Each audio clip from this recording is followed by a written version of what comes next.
You want to support Roland Martin Unfiltered? Be sure to join our Bring the Funk fan club. Every dollar that you give to us supports our daily digital show. There's only one daily digital show out here that keeps it black and keep it real as Roland Martin Unfiltered. Support the Roland Martin Unfiltered daily digital show by going to RolandMartinUnfiltered.com. You can make this possible. All right, folks, welcome back to Roland Martin Unfiltered. We're broadcasting live here from St. Louis. I've been saying for the last couple of years, any of you who watch this show, we've been emphasizing the importance of all elections, not just presidential elections, not just U.S. Senate, not just congressional, but also gubernatorial races, state races, and also local races. Every race matters, whether it's mayor, whether it's city council, whether it's school board. And so after we spent some time in Georgia, of course, covering the race of John Ossoff and Raphael Warnock running for the United States Senate, I told you that we would actually be traveling to other cities in 2021, covering various races, talking to candidates about what's happening. And so that's what brings us to St. Louis. There's a mayoral election taking place next month, and one of the folks who is running for mayor, running for the second time, Tishaura Jones, who joins us right now. How's it going? Good to see you. Thanks for coming to St. Louis. So you ran last time, and that was for a lot of folks a frustrating experience. You had a number of African American candidates who were running, and none won. You came in very close in second there. This time around, there are 3 African Americans who are running as well. Total of 4 candidates. Total of 4. Total of 4. What do you think the black community in St. Louis has learned from the last mayoral election? Hopefully they've learned that local elections matter and you need to show up for every election, whether it's dog catcher, city council, and obviously president. Hopefully we've also learned to coalesce around one candidate. While we still have 3 African Americans in this race, the thing that's different this time around is that we have approval voting. So people get to vote for as many candidates as they want to in the primary. And so you have ranked voting. It's like ranked choice, but they're not ranked. So the top 2 vote getters then go to a runoff a month later. So, but with those who are voting, they're only voting for one person. No, they can. In the primary, they can vote for as many candidates as they approve of. So there are 4 candidates on the ballot. So a person can cast 4 ballots? They can vote for all 4 candidates if they like them. Wow. Now that's a little different. Yes, it's different. It's real different there. So with that in mind, what was the turnout in the last election? 28%. So that means that 72% of eligible voters did not vote in the election. Exactly. So what have you been focused on since that last election? Because at the end of the day, I think you think about the race with Cori Bush. She was blown out by Congressman Lacey Clay. She then runs again, beats him the second time because they looked at what happened the first time, what they employed in the second campaign. Yeah, so this time, well, the last 4 years, we've spent all that time just having conversations with people, telling them also about the current administration's record, and they've also seen that there hasn't been much movement. So we celebrated, well, not celebrated, but we marked 5 years since the death of Mike Brown, and people saw that, nothing has been done, or almost nothing has been done, based on the reports that we put together through the Ferguson Commission to address, systemic racism in the region, to address criminal justice reform. And so people are angry and people are upset. So hopefully they are incited to vote this time around. We also saw record turnout in the August primary where Cori Bush won. So hopefully we'll have that same sort of turnout, which was actually upwards of about 40%. So hopefully we'll have that same turnout on March 2nd. So what has it been like? What has the messaging been like? Obviously, we're still operating in a COVID world, but what has it been like to get people to understand the importance of elections like this? Again, I mean, the reality is most elections, when you're in a presidential year, it's because of that level of energy and money, and you're being inundated with ads as well. Then there's a massive drop-off when you have other elections. Right. So there's a drop-off, and so we have been going back to our supporters. I also ran in that election, so we have a database of people that we knew came out and voted. So we've been going back to those supporters and making sure that they know another election's coming up. So hopefully we'll see not the same turnout in August, but something close to it. When you talk about what has to change, you've been involved also in this battle in the last several years when it comes to your position as the treasurer. I've had Kim Gardner on as well. It seems as if there is a constant assault on black elected officials. I've had folks from the Black Police Union on as well, talking about those issues. And so race is dominant, if you will. I dare say 3 black candidates, a white candidate, but the 5th candidate still is, which is really the huge one, race in this city and when it comes to having power. Yes, absolutely. Racism is in the center of all of our decisions. St. Louis is one of the most hyper-segregated regions in the country. If you drive I don't know if you've driven from north to south here, as soon as you cross Del Mar Boulevard, the atmosphere immediately changes. And so we have to address that. We have to address the systemic racism that led us to this point. We have to address that. There are, just like investment in some neighborhoods are intentional, disinvestment in black neighborhoods has been intentional. And so we have to reverse that trend.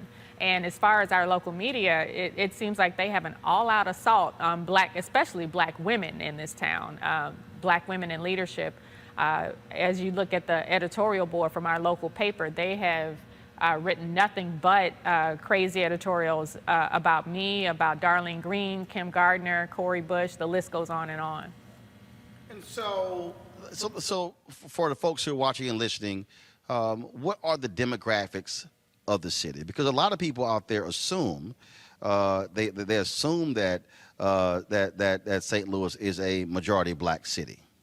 It used to be, but we are now majority minority. So we're about 46% black, 46% white, and everything else is Hispanic and Asian. Now has that been because African Americans have been moving to other cities that in the county? In many ways, same thing we saw what happened in Atlanta, where suburban cities have grown tremendously because of blacks leaving the core of Atlanta.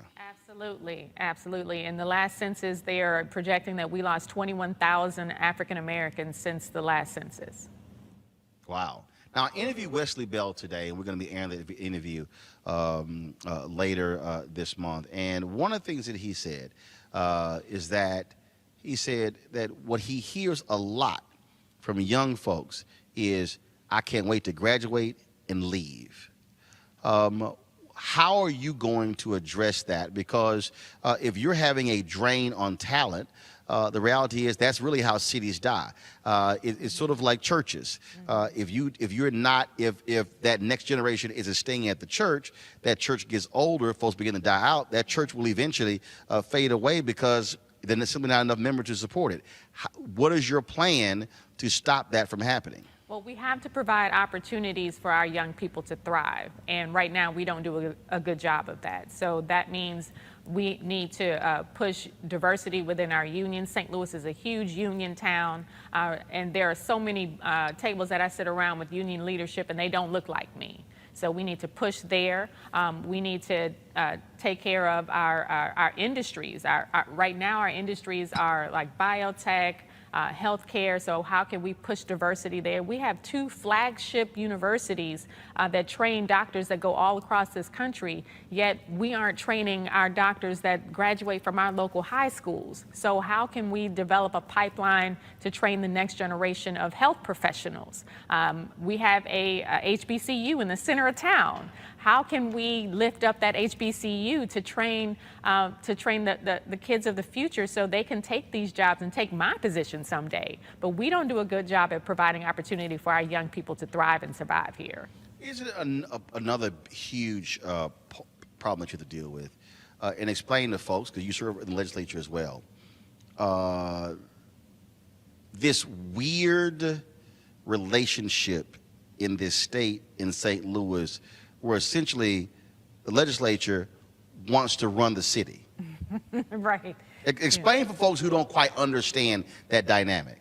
Yeah, so our legislature tends to, they say that they love local control, but every chance they get, they take away St. Louis's local control. And so I think— I'm sorry, hold up. You mean the people who say less government and big government and get out of our business? Okay, I'll just be checking. Exactly. And I'm a recovering legislator, so I saw this in action when I was in the legislature. But I think that we don't do also a good job of building relationships with our legislators. I served with our current governor, and so if elected, I look forward to rebuilding that relationship. And I think relationships are primary, so we have to do the hard work. And also have them realize that if they try to destroy St. Louis, they destroy the state. We are the economic engine of the state. Between ourselves and Kansas City, we provide 2/3 of tax revenue for the entire state. Wow. So you would think that they would be pushing development and pushing things our way to help us instead of trying to hurt us. You talked about biotech and healthcare. We've seen a number of Midwestern states lose their luster.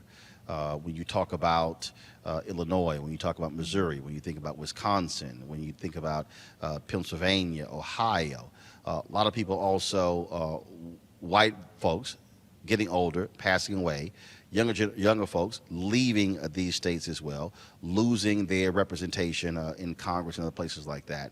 So from a business standpoint, what is your strategy to actually attract businesses, attract corporations? What type of, where's the potential growth on the business side that would actually cause folks to move here and stay here? Well, I think one of the things we saw through the pandemic was the ability of people to work from anywhere in the country. And recently, Square has decided to relocate a lot of its employees from Silicon Valley to St. Louis. And so I've been talking with the CEO there and— Jack Dorsey? Jack Dorsey and his partner, Jim McKelvey.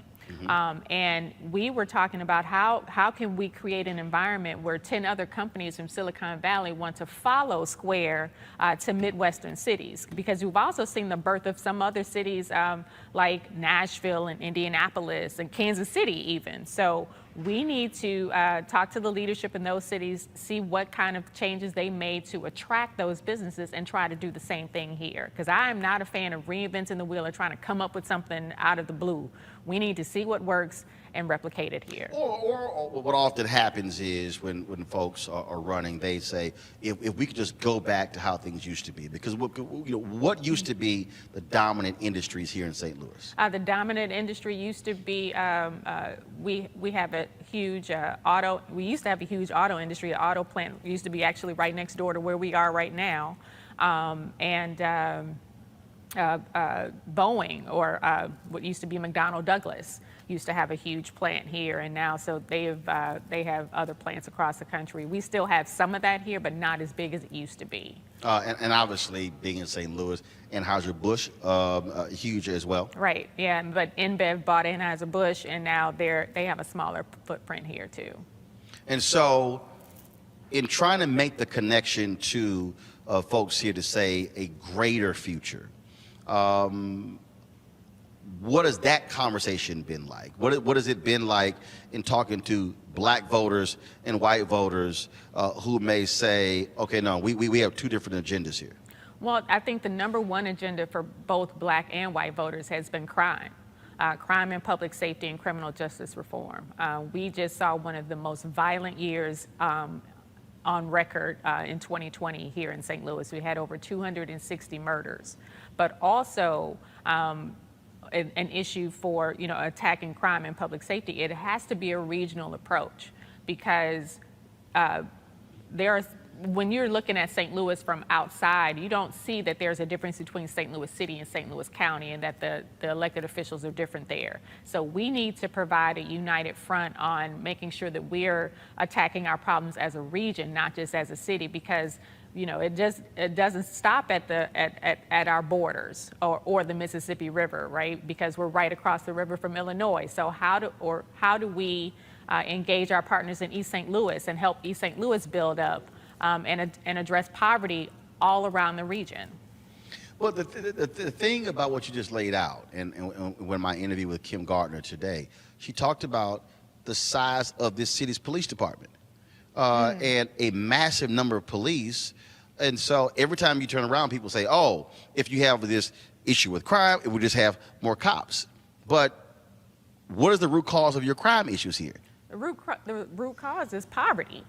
And mental health and substance abuse services. So police don't need to be the only answer when you dial 911. And St. Louis has the largest size police force of 10 other cities our size. Okay, repeat that for the person who might have missed what you just said. St. Louis has the largest police force of 10 other cities our size, even larger than Cincinnati and Pittsburgh, which are the same population. They have the smaller police forces than St. Louis. Wow. So obviously the idea of saying, hey, more cops is not the solution. No, it's not. It's more social services. It's more more diversion programs. It's more the things that Kim Gardner and Wesley Bell are working on. It's making sure that, again, that cops aren't the only answer when you dial 911. Because also, St. Louis has more police shootings per capita than 100 cities in the country. But you also have what has been described by both of those individuals I talk with, what they call one of the most racist police unions in the country. Amen. How have they been? I take it they are not a fan of you running for mayor. No, they are not. They are not. And I served with the business manager, Jeff Rorda, when I was in the legislature. And I've told anybody who will listen, he does not have an audience in my office. They're going to have to change if they want to deal with me. And so for folks who don't know, again, some cities have a strong mayor council form of government. Some have a city manager form of government. What's the form of government here? What authority does the mayor really have? So they say that St. Louis has a weak mayor form of government because I require at least one other vote to make any spending decisions through the Board of Estimate and Apportionment. But I submit that the mayor is only as weak as the person in that job, because you can still have a weak mayor form of government, but a strong leader can do strong, good things in that position. when it comes to overseeing the police department, what is that like? Because what people often talk about, the issue is collective bargaining, those contracts. Right. That a lot of the problems that we have is when the police unions dominate those particular contracts. When is the contract up in this city? And what are you saying to the people that you're going to make changes to the police department to deal with these police shootings? So currently, as I understand it, the collective bargaining agreement is being negotiated as we speak. And that's with a small group of people that includes the personnel director, the director of public safety, and obviously the police union and a couple of others. And I'm not sure if they're going to reach their negotiations before we get to April 6th or April 20th, which is when the new mayor will be sworn in. But I know that there are some things that need to change within that agreement, especially related to discipline, which currently keeps us from holding officers accountable. How so? So there are some provisions with it. There are some differences between the policies and procedures in the police department, and there are provisions within the collective bargaining agreement that talk about discipline. And so those pieces need to come out. Because if you're talking about a collective bargaining agreement, you're talking about salaries, hours, things like that. But there's a discipline piece in there. So as I understand it, the way that there's like a time period that keeps us from holding cops accountable between like how many days a particular officer has been suspended versus it doesn't match up with the policy that's in the personnel department. And because it's different, there are loopholes, basically. I mean, and look, you just dealt with this. We talk about city having, issues financially, dealing with issues with crime. I mean, the city just settled for $5 million Yes. a black police officer who was undercover during the protest. White cops didn't know who he was, viciously beat him, and the city had to pay this black cop. They settled for $5 million. Yes. And what I'm trying to understand is, where are the fiscal conservatives in St. Louis? Are they angry with these police settlements, these police abuse cases? I haven't seen them. I have not seen anybody be angry. There was another case that also may be settled of a female officer who was killed while they were playing Russian roulette one night with other officers. So that's another pending case, and they tried to cover that up. So if there's any outrage, I haven't seen it. That is, and what's interesting is, look, I cover cases, I cover stories all across the country. And I can tell you, I probably have done, the only other city I would dare say that I probably covered more cases of problematic police officers would be NYPD compared to St. Louis. Wow. I mean, it's like, if something comes up, and it's not one of those cities, because I remember we did the story where they were busting these cops who were using racial epithets and other things in the Facebook group. Significant number of St. Louis police officers. 22. And then you had a battle going on with the police chief as to whether or not those folks should go. Mm-hmm. Yeah. That has to be disconcerting if you're a black resident, where you have folks who are unwilling to even get rid of racist cops. Right. Or, the other part of that is our civilian review board. We passed legislation to create a civilian review board or civilian oversight board. And the number of cases that have, none of the cases have been sustained. And it's a tricky way to describe it, because I did talk to the people there. There's a form that's supposed to be filled out when a citizen has a complaint against an officer, and that form is supposed to be shared between Internal Affairs and the Civilian Oversight Board, but only Internal Affairs is only using their form, so they may have thousands of complaints, whereas the Citizen Oversight Board only has like tens.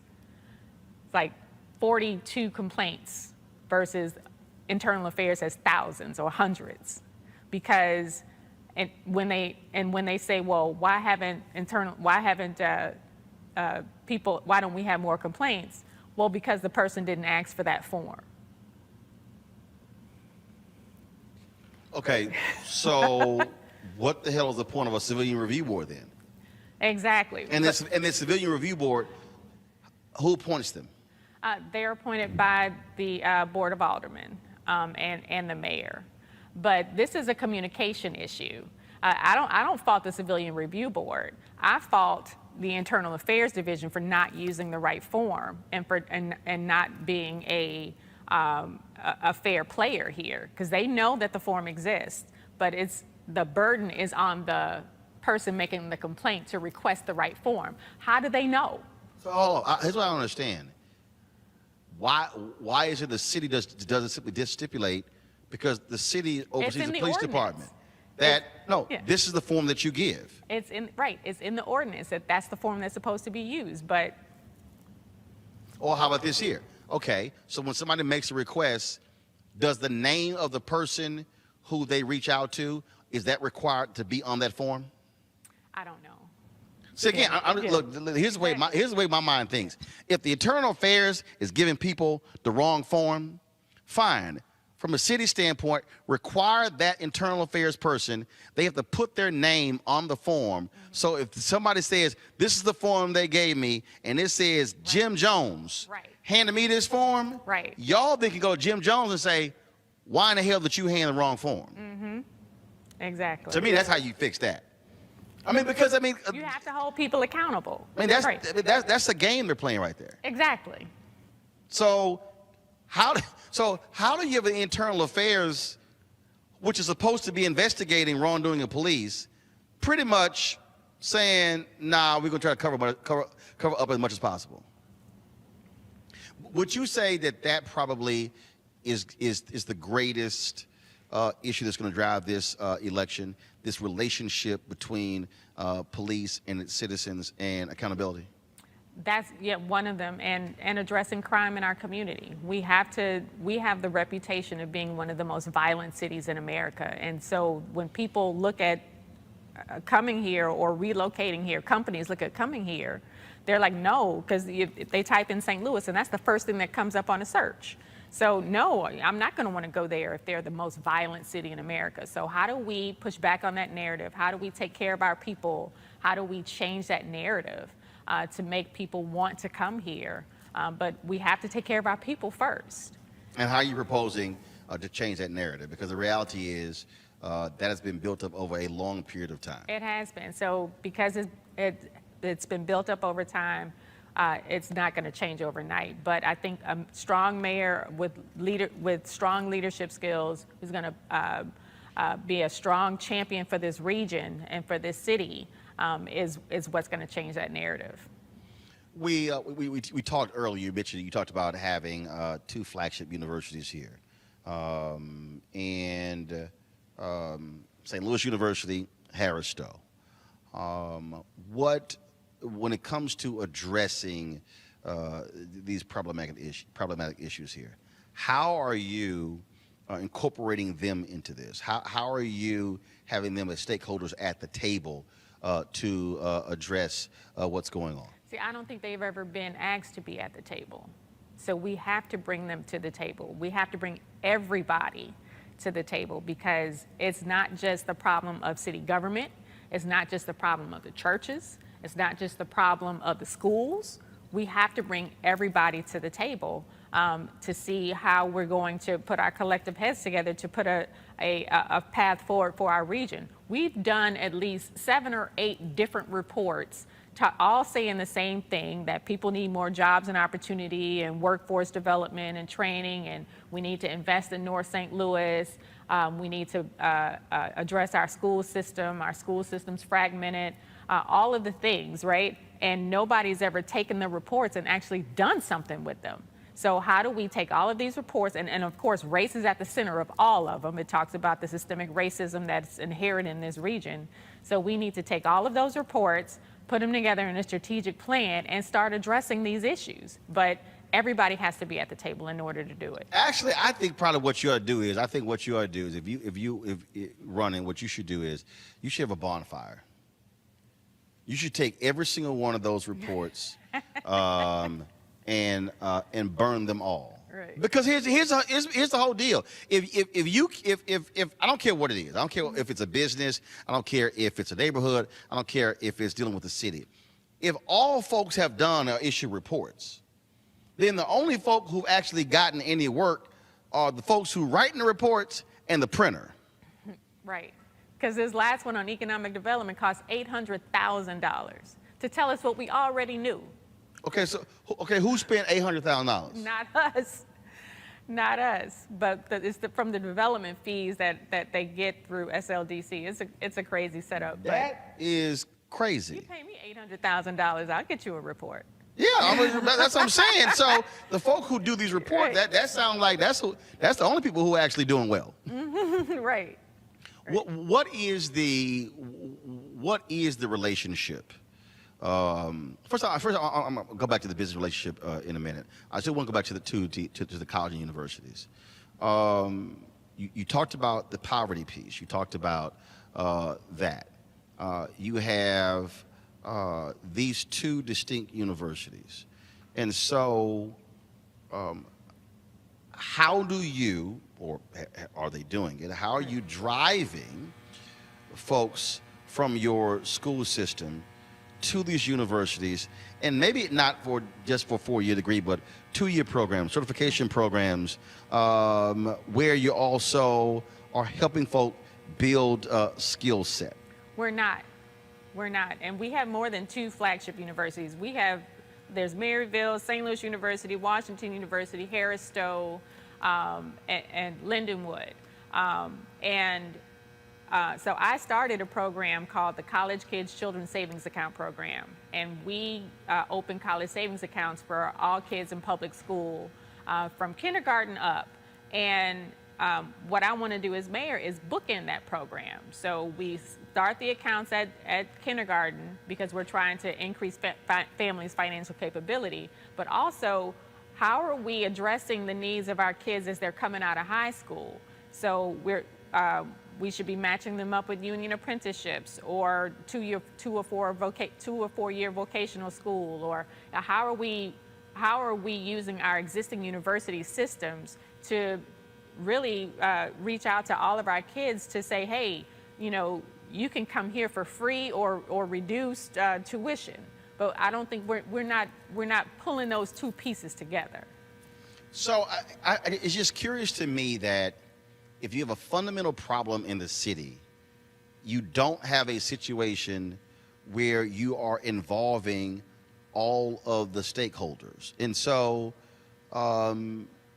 that's strange. So how in the heck can anybody think something's going to get fixed if you don't pull business, education, health, law enforcement together and say, we have a collective problem? Right, exactly. You can't. And that's the thread that I've seen in cities across this country where they have already tackled these issues, where they're growing, right? These small Midwestern cities that are growing, they pull everybody to the table. But for some reason in St. Louis, even between the city and the county, we can't seem to do that. But that stops if I'm elected. I already have great relationships with elected officials in the county. And I have been pushing, that's the only thing that I've been saying. We need to solve our problems as a region, you can't just put it on the city. We have to do it as a region. Everybody has to be at the table because our destinies are linked. Business. One of the things that I've heard from several people is that you have business interests who act as if they control the city and not elected officials. Mm-hmm. Mm-hmm. Clearly you agree. Yes, I've seen that during this pandemic. We had 2 different health directives from the city and the county. For a while, you could still eat inside in city restaurants, but you couldn't in county restaurants because our county executive is a medical doctor and knew that it was not safe to be eating inside. But in the city, there are certain business people who were pushing the mayor to say, no, we need these restaurants open because, and I get it, I get it that, COVID was horrible for a lot of businesses, but. Still is. And it still is, right. But we shouldn't have different health directives based on, whether or not you're on one side of the street or the other. Well, one of the things that, as you were talking about in this issue of crime, is there because I think back to how I grew up in Houston. My parents were founders of our neighborhood civic club. Do you have an extensive neighborhood civic plan here in terms of where you are charging neighbors with creating clubs to control their own destiny, to be able to assist folks in whether it's dealing with issues with crime, but dealing with economic issues? Because one of the things that I say often when we talk about these elections, that I explain to people that elections are the end of one process and the beginning of another. Right. And that when you look at cities where they've actually been able to do some great things, it is because people also were challenged to have an investment in the change in the city. Mm-hmm. And so what is your plan? What is your strategy to do that? To say, look, y'all, you can't look to me to solve these problems. I'm going to need you, if you're living in this area, when you see something, to say something. If there's an overgrown lot, or if their trash needs to be picked up, I need you to be able to make that phone call, or create the kind of civic-minded organizations in these neighborhoods to also change them while you're also trying to make changes at City Hall. So it's real simple. We need to have more town halls with our neighborhood associations. In some parts of the city, you have active neighborhood associations, and in some, they're not that active. And so I plan on having town halls frequently, bringing all of the department heads with me. So when we're sitting in front of, hopefully, as COVID lifts, when we're sitting in a room with neighbors in that area, and they say, we've got illegal dumping, or, this lot is overgrown, or, these are the issues we're having, then that department head is right there to handle that situation. And it's nothing new. It's not rocket science. It's just meeting the people where they are and addressing their problems. And so when you talk about the areas where you don't have strong neighborhood associations, who lives there? We do. African Americans. So how do you change that? How do you change? Because first of all, you're going to need the neighborhood associations to have town halls. Right. So how do you change that? Are you charging church leaders? Are you charging community leaders? So what is happening there? I think people will be involved if they see that someone is responding to their needs. And right now, they don't even see government responding to their needs. They don't see their trash picked up on a normal basis, their streets being swept. So if we start doing the little things that they expect from their government, I think that they will be more involved. Also, I think that we need to, we have a really high percentage of renters in the city. And so how do we change those renters into homeowners? And that way, that also engages people in neighborhood associations. Now, do you have a high percentage of renters versus homeowners because you have low availability of houses to purchase? Is that because of the home foreclosure crisis, where basically large hedge funds went in and bought up allotments? We saw this really happen in Arizona, a lot of different places, where they bought up with the banks and allotments of 20, 25,000 homes, and they don't want folks to be homeowners because they're making more money of folks being renters. It's a combination of that, and also a combination of redlining. And there's the racism again. There are homes just probably in this neighborhood where we're in now that if you purchase it, it won't appraise out because there are no comps, because there's been no lending in the neighborhood. So it's a self-fulfilling prophecy. If there's no lending, there's no comps. If there's no comps, then it won't appraise out. So how do we push back on financial institutions to lend more in Black neighborhoods? Because right now they don't. And I see the reports every year. I call these banks and credit unions to my table, and say, what are you doing? You need to do more. Okay, so I answer this, since you've been operating as a treasurer. Are the banks that are practicing redlining, is the city's money in those banks? Some of it, yes. Some of it, yes. We have about 13 banks that we do business with, and I push back. We have to continue to push. Who has the power to pull the money out of their banks? The treasurer. I mean, that was one of the things that Maynard Jackson did. One of the things that Maynard Jackson did when he said there were no blacks on boards of directors. He called the banks in. He said, look, y'all need to find some African Americans on your board of directors. And they said, well, there are none. We can't find any. And then he said, no, they exist. And they said, well, we're not going to place any. He then called the city treasurer in and say, pull the city money out of their banks. Right. Then all of a sudden, oh, wait, hold on, wait a minute. What, because, look, at the end of the day, and every discussion I have, I don't care what it is, every discussion comes back to money. This is America. If you're not talking about the money, you're actually not talking about anything of substance. Right. And that really that really is it. Dealing with the money aspect and challenging folks in that way. Same thing when you talk about growing black businesses. I go back to Maynard Jackson again for Atlanta, and I tell people all the time, I think, forget him being black mayor, I said probably one of top five all-time best politicians in America ever, because he understood how to use the power of the political office right. to change the economic conditions. Exactly. And so have you spent time studying him and others to say, if I am able to be elected, this is how I'm going to lead and operate? Yes, absolutely. My father, who was comptroller of the city of St. Louis, was a protege of Maynard's. And one of the things that he's told me that Maynard said all the time is that I didn't have set-aside programs. I just set it aside. Yeah. and that's what I mean about intentionality, right?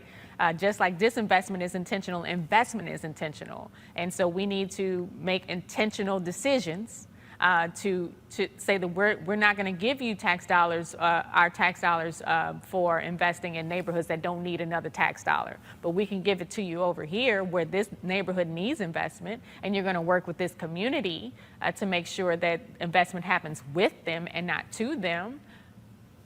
See, I think one of the things that, again, looking at how to use the power, you look at how do you grow black businesses.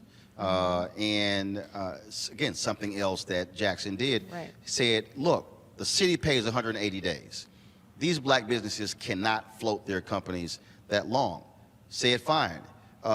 You know that they are city approved and they're getting city contracts, requiring any bank the city puts money in to provide credit lines to businesses that have city contracts. Right. He said, you know we're gonna pay them, so the money's gonna come in. And so that's one of the ways to help those businesses grow by pairing. If you are able to get a city contract, you can be able to get a credit line from a bank that's already, that we're putting money in. So essentially, you're recirculating taxpayer dollars. Yeah, absolutely. And that's one of the practices I have now in the treasurer's office. If we have responses to RFPs and it doesn't include black businesses, I keep it open until there are black businesses that come to the table. And I am catching hell right now for giving a multi-million-dollar contract to a black woman-owned business who can do the work. Right. She did her bid. She won it outright on her own. But because she was also a campaign donor like everybody else, then all of a sudden there's an issue. But she does the work. As if, I'm sorry, so is there a requirement in St. Louis that in order for you to bid on the contract, you can't be a campaign donor? No, there's no requirement. Because if that was the case, then nobody would be doing it. Nobody would get, right, nobody would get a contract. Exactly. See, I think one of the things that we've been talking about on my show really for the last year, and I've been using this hashtag, where's our money, and economic social justice, that what happens is we spend a lot of time about criminal justice reform, mass incarceration, and I keep saying, if you don't make the money a part of that, they got no problem with us talking about everything that don't have to do with the money. But as Coretta Scott King said, when my Martin started talking about the money, that's when they killed him. Exactly. That's when they killed him, because he talked about universal basic income. They talk about the March on Washington, but it was for the March on Washington for jobs and freedom. Right? They always leave that part off. So yeah, you know, he was transitioning to civil rights in addition to civil rights, and saw where they intersected. A few minutes left before we end this, and I spent lots of time, like I said, in Georgia. Folks have been, and numerous stories have been done, talking about the work of Stacey Abrams, Right in a Fair Fight, the New Georgia Project. Is there an entity or multiple entities who are looking to replicate that effort? Relying by saying, look, we can't wait on campaigns, we can't wait on politicians to do it, that we have to be able to mobilize and organize people. We saw the level of energy that took place after Ferguson. You know, is that happening, and what role are they playing in this election? Yes, absolutely. That's Action St. Louis, led by Kayla Reed. And she's doing a fantastic job. If Action St. Louis had not been here pushing the envelope, educating our voters, we would not have seen the election of Kimberly Gardner. We would not have seen the election of Wesley Bell. And they were a key player in my race in 2017. They've endorsed me in this race in 2021. They have since launched what's called the People's Agenda. And they are going to use that to hold our elected officials accountable. They've been pushing on closing the workhouse, which is a jail that should have been closed years ago. It's uninhabitable. And so, yes, we have Action St. Louis on the ground, pushing the envelope, making changes in elections, in electoral politics, educating our voters, registering people to vote. And I see them becoming the next New Georgia Project. There's somebody out there who is saying, I had no time for this. I don't trust none of y'all. I don't think any of this stuff is going to change. It's not going to have any relevance for me whatsoever. So the camera there on the left, look into that one and talk directly to that person as to why they must be engaged in this election. Vote March 2nd. Let's talk directly to him. What would you say to him? I would say two things.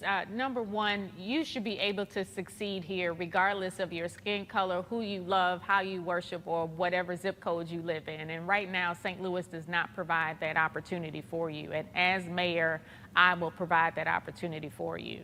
And the second thing I would say is, you know, it's one thing to have a vision and a platform, but it's something totally different to actually implement that vision and platform. And that's exactly what I've done in the Treasurer's Office over the last 8 years. I'm the only candidate in this race that has the executive experience of turning a vision into a platform, the management experience of managing a staff of hundreds and a budget of millions of dollars, and the national relationships to put St. Louis back on the map. Because that's what we want, right? We want to make sure that St. Louis participates in the growth like other Midwestern cities our size, and it is our time.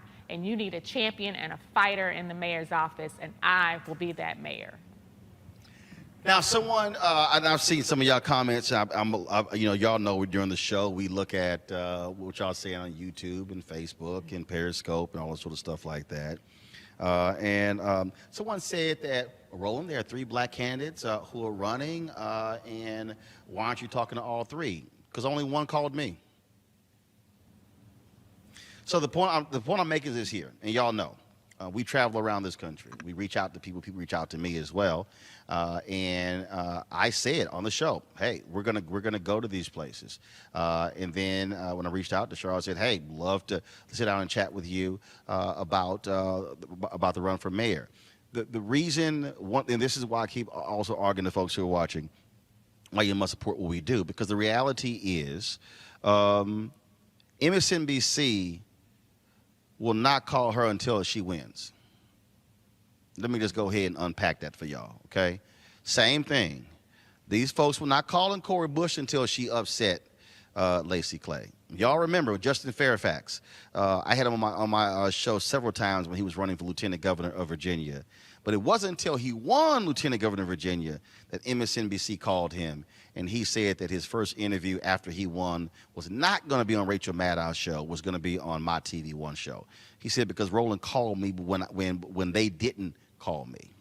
And so that's why it's important for us to understand the power and the importance of black platforms, for us to be able, as the first black newspaper, Freedom's Journal, wrote on March 16, 1827, we wish to plead our own cause. Too long have others spoken for us.